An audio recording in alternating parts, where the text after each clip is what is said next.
Hello, everyone, and welcome to the first episode of the Vinyl Review. Today, we are going to be discussing the Barbie soundtrack. That's right, the Barbie soundtrack. So, I know that by this point, the album has already been out for a while. It was released on July 21st by Atlantic Records, which was the same day as the movie's release. The album was recorded at Manhattan Center Studios in New York and Abbey Road Studios in London and has a total runtime of 44 minutes and 5 seconds, at least for the current release. Now let's talk about different versions of this vinyl. There was so many. I know that's a typical thing these days. They release one album and there's like 20 different colors and you could only get certain colors in certain places. But for this release, there was a white vinyl, there was a limited edition hot pink, the upcoming sky blue vinyl, which we're going to get to, the Amazon exclusive milky clear, Barnes & Noble cotton candy, and the Urban Outfitters neon pink vinyl. And who knows, there might be other versions out there that I'm not aware of. I know typically in Walmart and Target get their own versions. I myself am not a big fan of the Walmart or Target exclusives just because I like to support my local music store.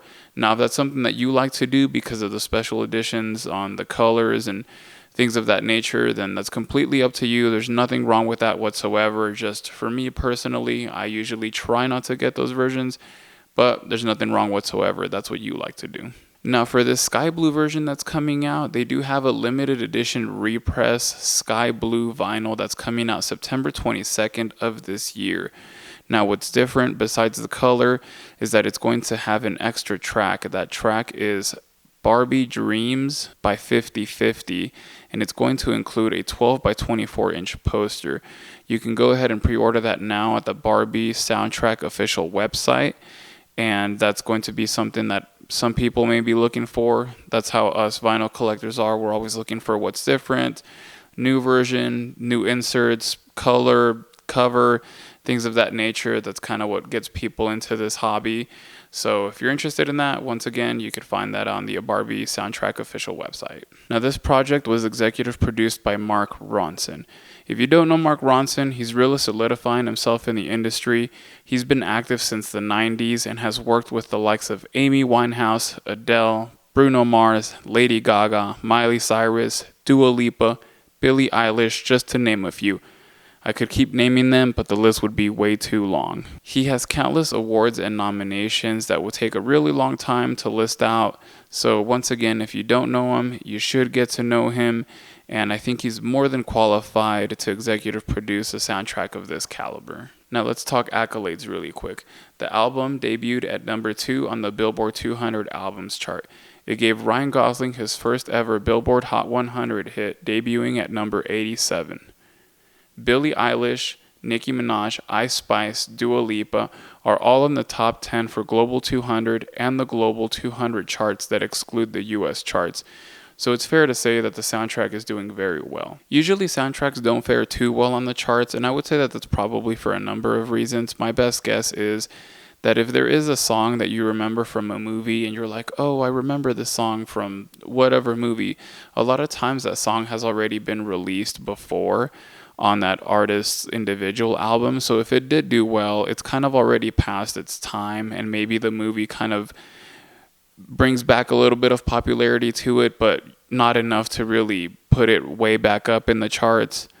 Other times also, if a movie is really big and successful and you look at the soundtrack, it's just musical scores, like intro music or fight music, things of that nature. So you're usually not going to see stuff like that make it too big on the charts. People just aren't really sitting there and saying, oh, I want to listen to the fight music that was on in the third fight scene of Avatar, or whatever the case. People aren't really thinking about that. All right, so now let's go to the opening of the record and seeing what's inside. So we have our cover art here, which is the same across the board, even if you have a different color vinyl, if I'm not mistaken.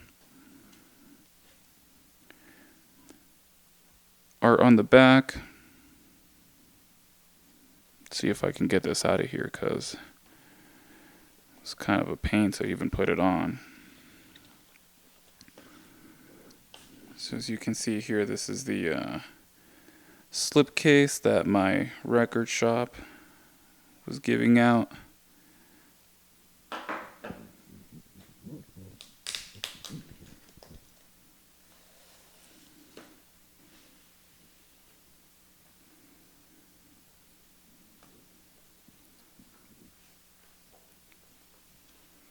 So looks like we do get a poster here. Hadn't seen this before, obviously. Also hadn't seen other people kind of going through it, so this is pretty cool to get this. I wonder what the poster or art that will be coming with the that blue one will look like, or what it'll have. Liner notes,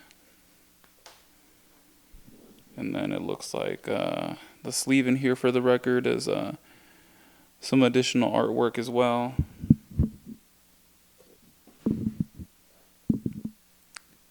It looks like we have a note from Greta Gerwig, which is the director of the movie, if I'm not mistaken, along with Mark Ronson. And here's the vinyl itself.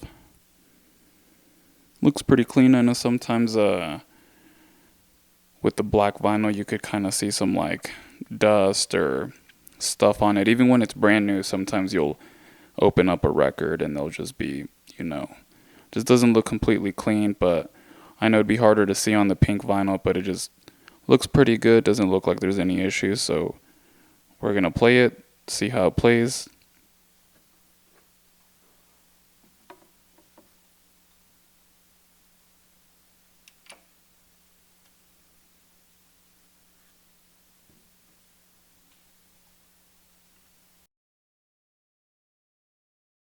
Now, as far as actual reviews go, I just want to state that this is my personal opinion, and in no way should it affect yours. I love music, I love vinyl. I think everybody should have their own opinion, and regardless of what I think or what others say or think, everybody should be allowed to enjoy and like whatever they like to listen to without feeling guilty or ashamed or feeling like if somebody else doesn't like it, that they can't like it or whatever the case. So once again, have your own opinion. These are just my personal opinions. And yeah, so let's get to it. So music, 5 out of 5 is what I would give it. There's something for everybody. It's completely star-studded. There's a famous person that you know for sure on this album, and somebody whose music that you've listened to. And if you haven't, then I don't know what to say. But it's completely star-studded. I mean, there's reggaeton, there's hip-hop, there's pop. There's something for everybody on this album. 5 out of 5 on the music. Playability, 5 out of 5. There was no issues with it. I know lots of times you might get a pressing that's bad. It'll pop and skip and give you all kinds of problems. I had no issues whatsoever with this record. As far as packaging goes, there was no issues. There was no creasing, no damage, perfectly fine. Once again, 5 out of 5. For collectability, I'll give this a 3 out of 5. Reason being is because it feels like there's just too many of them, so it doesn't feel too special. There's just too many versions out there. Now, it'd probably feel a little bit different if I had all of them, but that's not the case, and I'm not going to get all of them.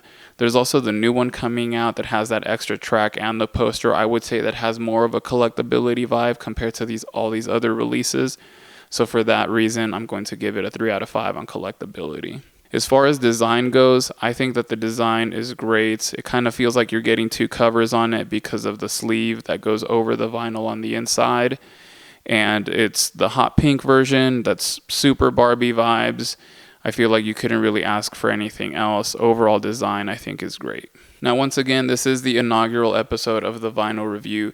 Please tell me what you liked, what you didn't like. If you have suggestions for the future, any critiques, comments, whatever the case may be, please let me know. I would like this to be something for vinyl lovers, music lovers, that they could go back to and just listen and see what's going on in the music world. So this is the first one. I hope it's the crappiest one and that they only get better from here. So please let me know how you feel.